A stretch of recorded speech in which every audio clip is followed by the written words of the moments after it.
Now that the president has taken care of his big, beautiful tax bill with front loaded tax cuts and exemptions, resulting in front loading growth as well as deficits, he's back to saber rattling on tariffs.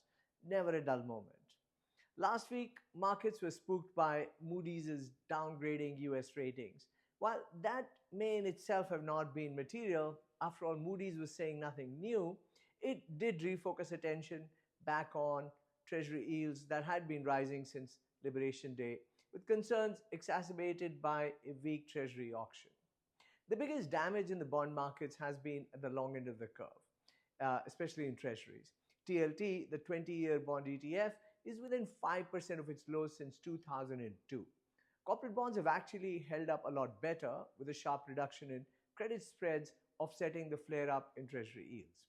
In many senses, it's been a classic risk on trade, equities higher, bonds lower. But the question is this sustainable? We think there are multiple challenges, and the risk will probably come from equities rather than bonds.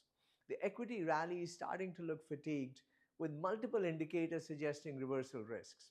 Rising yields have also pushed up mortgage rates that further threaten an already weakening housing market. Combine that with tariff related risks to growth, and it's no surprise that consensus expects earnings growth to decelerate fairly sharply for the rest of this year. So, how to position? Firstly, a rotation back to bonds from equities is an opportunity. Secondly, within the fixed income space, we see the spread compression not compensating enough for risk. So treasuries are likely to outperform corporate bonds, at least in the short term. Treasuries on their own, while still not signaling a turn, merit a short put strategy that yields close to 6% in annualized premiums. Bonds may yet not be beautiful, but treasuries are less ugly than they were a month ago. Like, subscribe, and share.